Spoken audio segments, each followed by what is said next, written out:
Hi guys, it's Shay. It is the day after Mother's Day as I upload this, and I hope that your Mother's Day was as loving as it could be. I know it was most likely riddled with a lot of anxiety, guilt, the feelings of manipulation, because I know those are things that's triggered for me on this day. So I'm sorry, I do have to make this video a little quicker because I don't have as long as I thought that I would have. And honestly, not because I don't want to talk to you guys. I just see, I guess I have about 30 minutes to talk. So it looks like I just have to jump right into it. We're talking about the mother's role as protector, all right? And we don't usually think of feminine energy as being protective. When we think about protection, maybe we think of masculine energy. And I would say that those are kind of two different energies. Yes, they are both protective, but I think that masculine energy is probably more protective from a viewpoint of empowering, assertiveness, aggressiveness, something that masculine energy is allowed to be more of, right? And feminine energy is kind of seen as passive, but is definitely also protective. You know, last video we talked about the mother's role as a nurturer. Now we talk about how she protects us.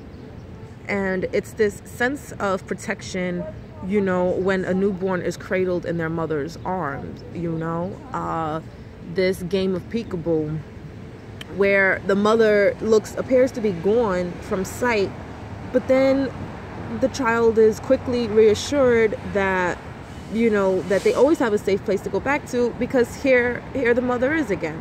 You know, these are all subconscious ways of showing our children that they always have a safe place to come back to, that the world can be a scary place, but your mother is going to be here at the end of the day. Now, not everyone has that picture perfect mother where they were always protected. Now, there are 3 degrees of this wound of a mother's failure to protect the child, okay?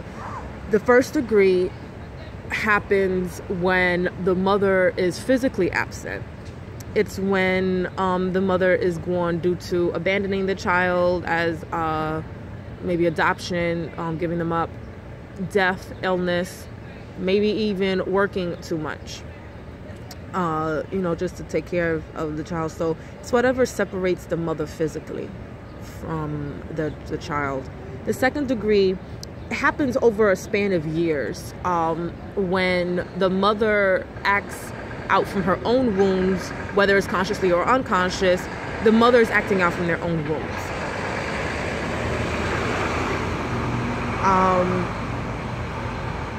This could be when the mother is just not protecting the child from certain threats, certain dangers, not protecting the child from the mother's own abuse, the father's abuse, or any other authority figure.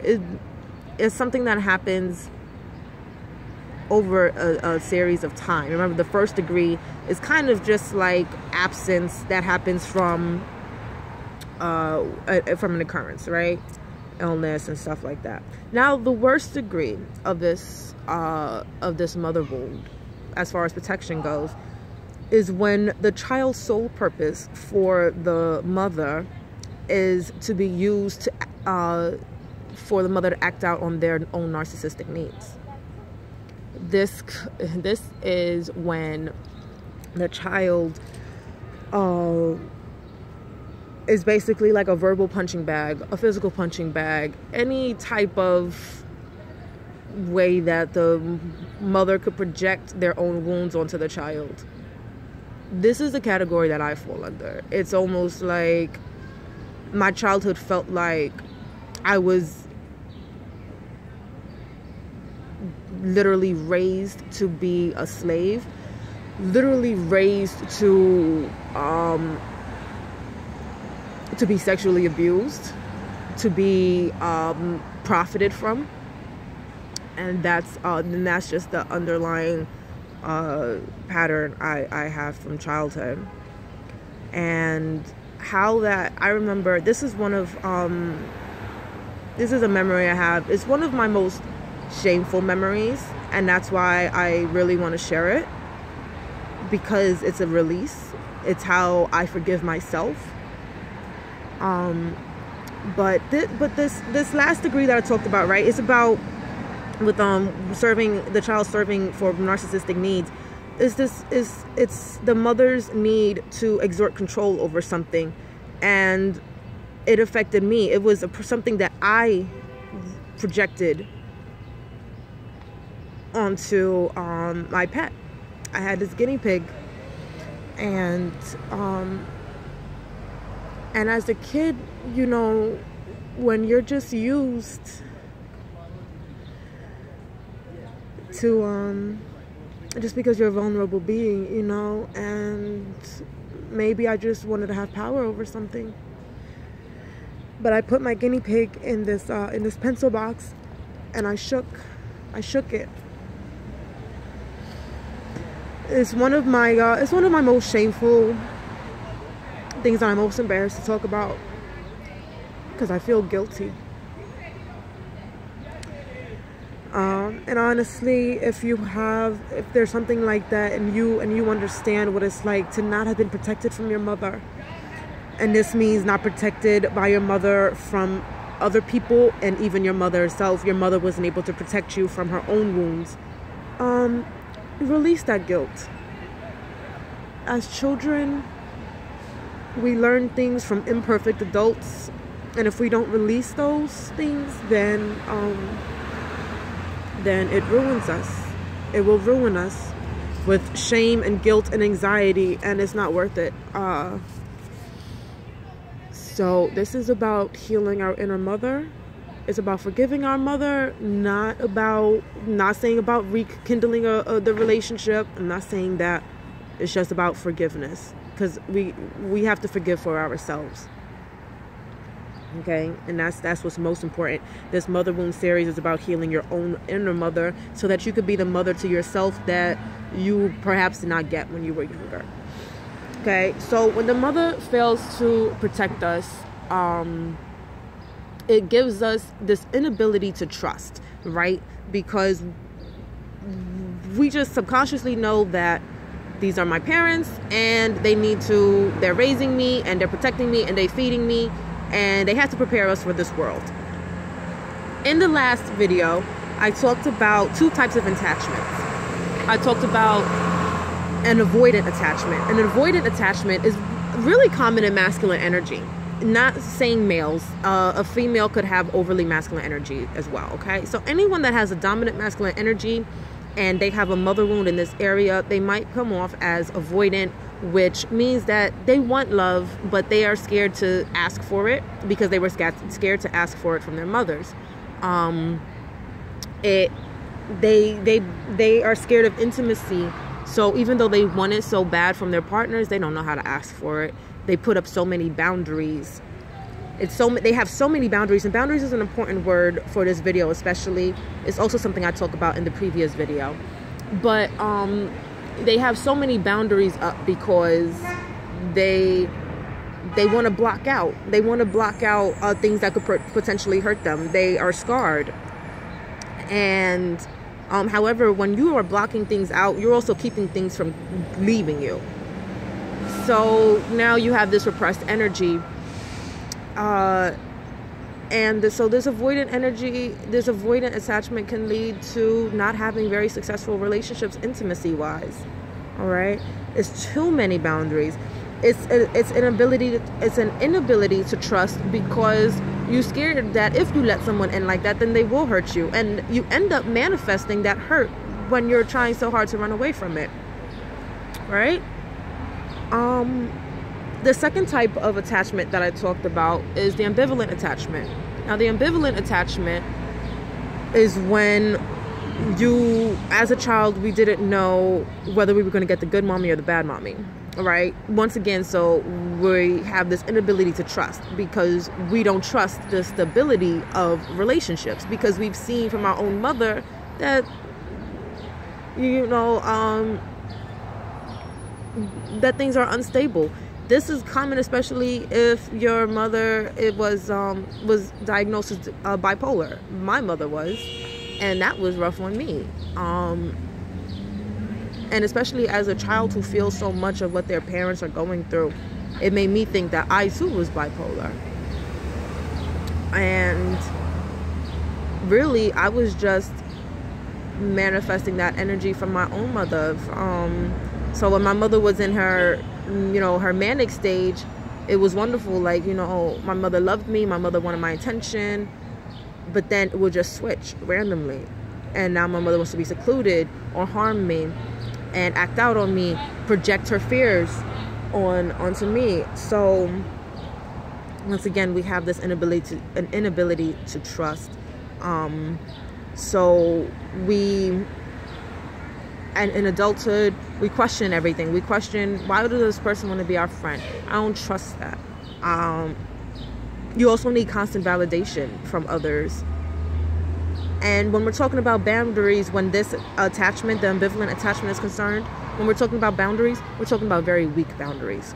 Remember, the avoidant attachment had too many boundaries up. With the ambivalent attachment, we don't have enough boundaries. We don't set up our boundaries, and we invade others' space as well.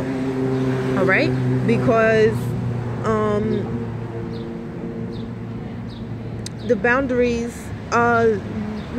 we become over smothering, right? We over smother others because we want that validation that we are worthy, that you can trust us, and then when we do that, though, we manifest something that is actually quite the adverse of what we want.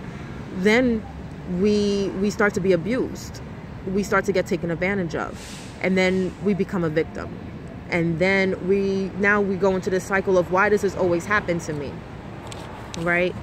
Why does this always happen to me? Why do people hurt me? And we have to understand that boundaries is how we protect ourselves. Saying no is not a mean thing. But we have to protect ourselves, and boundaries is how we do that. When we show other people how to treat us, then they can only treat us how we allow them to treat us. So if someone is harming us, if we need protection from something, then we're going to have to stand up for ourselves. We can't seek protection from others. And as children, I think that's what the main thing was. We couldn't protect ourselves. We were vulnerable children who had no power. We were small. We're small. Our feelings were often invalidated because we're young, and what do we know? So that's when we start looking for power outside of us. And no one can give you power, just like no one can take your power away. You could give your power away, but someone cannot take it from you. No matter what, you could be in a cell locked up by an enemy. You could be a prisoner of war. No one takes your power away from you. You can give that power away. So, with these attachments, we attract our mother in a way in relationships, right? We're gonna attract people who are going to not protect us. Now, one common way that we see this dynamic is in the relationship between a narcissist and maybe an esoteric term for it is an empath. But if you don't really believe in that, or you don't really quite know what an empath is, just think of it as someone who is over nurturing, someone who gives so much of themselves, someone who martyrs themselves, someone who is self-sacrificing to a fault. And these narcissists, there are narcissists who, they might honestly be the people who are the avoidant attachment. They are the ones who have all these boundaries up, blocking people out and then saying that you're not doing enough, that you don't love them. And then, so now the other person is constantly trying to prove that they do love them. We need to protect ourselves in relationships, because until these mother wounds are healed, then we're going to keep attracting the same cycle of relationship. If protection is something that is difficult for you, if you do kind of have a pervasive feeling of being a victim or not being loved enough, for those with an avoidant attachment, then we're going to have to realize that we get protection from within, not from another person, not from the other person in our relationship. We have to get that protection from within. So how do we do that? As someone with very feminine energy, we have to protect our space, our boundaries, and also the space and boundaries of others. There's a lot of times that feminine energy could just be so smothering, and it suffocates the other person, and it could make them dependent on you, right? It could make them dependent on you. Remember, masculine energy, overly masculine energy, is not very good at supplying for themselves emotionally. They expect others to be the emotional caretakers, and that is a lot to ask of anybody. All right, even someone who is willing to do it, even someone who is willing to emotionally caretake for you, that could only last for so long before that person breaks. We have to learn how to provide for ourselves what we expect from others, what we expected from our mother. It's really just about boundaries. Like this, boundaries is the key word for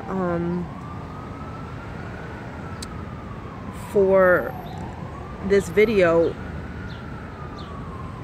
We all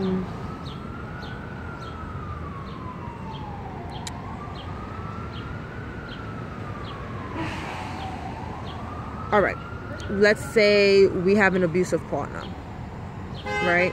That's someone who's going to need protection. It doesn't have to be physical. It could be emotional, right? Someone who puts you down. Now, something I see a lot is when our feelings are invalidated. This is something that happens a lot as children, right? Our feelings as children is often invalidated. And an example, I saw at the park the other day a nanny taking care of the kid, and they're playing on the swing, and now it's time to go. So the nanny tells the child, get off the swing, it's time to go. Why? I want to stay. That's what the child says, right? Oh, why? I want to stay. Because I'm the adult and I know better than you, is the answer. And that is a deep subconscious message to that child. That is deep. Because being told that enough, now that child emotions feel invalidated, because like, I don't know well. I don't know good enough for myself. And that's gonna go into adulthood. I think one of the main ways that I have left myself unprotected is not trusting myself. Because remember, I talked about the inability to trust earlier. And we think that is inability to trust others, when in fact it's really us not trusting ourselves. We don't really trust ourselves. So when I've been in dangerous situations and that little spidey sense goes off of me, sometimes I won't validate those feelings, because as a child, those feelings weren't validated. When I was harmed, when I was abused, when I was used for the narcissistic needs of my mother, and my little spidey sense goes off that this is dangerous, and then the parent is like, no, I know what's best for you, or you need to do this out of whatever, shame, guilt, anxiety, however they manipulate you into doing what they want, right? And with enough of that, now we don't validate our own feelings anymore. So then you go into adulthood, and now when your spidey sense goes off, it's kind of like you're not going to trust it, because in the past that same signal went off, but you were told something else. Now, let me tell you, a protection mechanism. As children, we don't have a lot that to protect ourselves with, right? Because we are so vulnerable. So then that's when our brain does something to protect us, and that's called repressed memories. Our brains repress certain things because when something, of course, when something is just too harmful, and your brain just wants to forget that because it would hurt too much. But when you have these repressed memories, that kind of even makes it more dangerous for your ability to trust, because you have this thing going off in your gut, like, this isn't a good situation that I'm in. But where do I remember this from? Your brain had already repressed this same thing before. The same feeling, it's repressed, so you don't know. You don't really validate this feeling because you don't remember. You think you tripping. Like, that's what you're gonna tell yourself. I'm just tripping, right? And then something bad happens. And then once again, now we could perpetuate this victim mentality. It's important to, number one, accept our responsibility in everything. All right? And that may sound horrible, right? That may sound like, but that person hurt me, that person abused me. How am I responsible for what they do? One of my favorite prophets, Khalil Gibran, says that victims are not innocent of the deeds of the wicked. As someone who has been raped several times in my life, because I had to own my responsibility in it. Because if you don't own your responsibility, then it's going to be a repeating cycle. I had to own my responsibility and say, you know what? I didn't know something was off about that situation. I didn't listen to my gut. I didn't listen to my gut because when my gut instinct went, told me the same thing as a child, those feelings were invalidated. Thus, I invalidated my feelings in recent times. Thus, I'm in this cycle again. You're going to have to trust yourself. It doesn't matter. You don't need anyone to tell you that you're right, something's fishy. You don't need someone to tell you that. You're a human being. You have this instinct, this natural instinct, just like animals know when it's about to rain, just like deer knows when a hunter is around. You're going to have to trust yourself.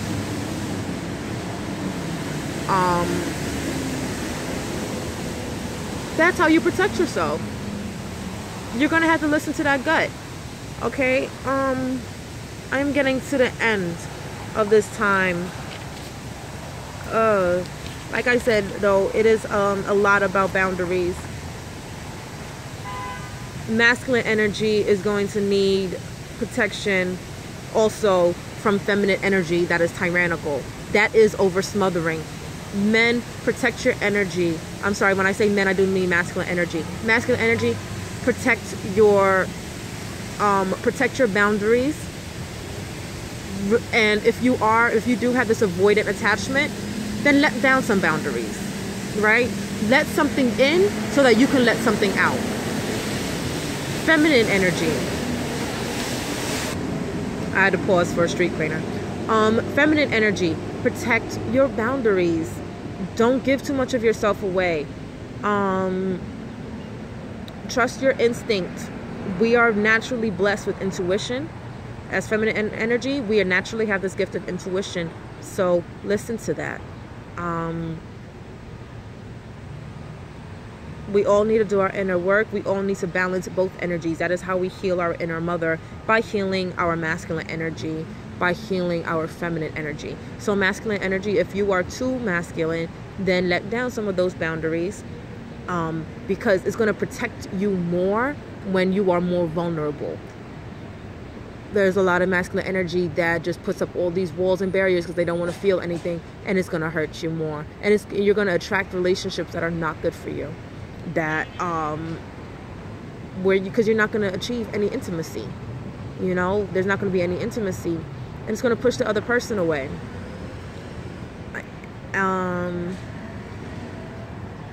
Feminine energy, protect your boundaries, listen to your gut. This is how we protect ourselves. There is no protection from outside of us. I see a lot of women too, for the smallest of things, when they feel powerless, first thing they want to do is to call an authority. Whether you're at work, you want to get the boss right away to heal, to deal with conflict, and or if it's in your personal life, then you just want to call the cops for everything. That doesn't make you more powerful, because you still don't feel powerful, because you're looking for outside sources to protect you. Only we could protect ourselves. We protect ourselves by enforcing our boundaries, by saying, this is how you would treat me. And if someone doesn't want to accept that, then they could go. You could step. All right? It's about protecting yourself. It's about loving yourself. That is going to be the conclusion of this video. I'm sorry that it was fast. I didn't realize that I only had 30 minutes. I have about 3 more minutes right now. So, please share with me your story. I do share it with, my own experiences with you guys as much as I can without trying to trigger anyone else. I'm not trying to make this a personal boo-hoo thing. I don't believe in feeling pity for ourselves. I believe in venting to heal. Okay? We need to let go of the things that restrain us, and the only things that restrain us are ourselves and our mentalities. So please comment, and if you want to speak with me privately, I have my links in the description about how to reach out to me, email and social media and such like that. Share your story, because if you need someone to talk to, if you have your own mother wounds and you were so scared to release them, to talk about them because of the judgment that you feared you were going to get, please understand that these comments is going to be a safe place. I don't delete comments, but if I do get any comments that are disrespectful and whatnot, I will delete them. This is a safe place. This is a place where we should feel like we could speak openly and honestly. Okay?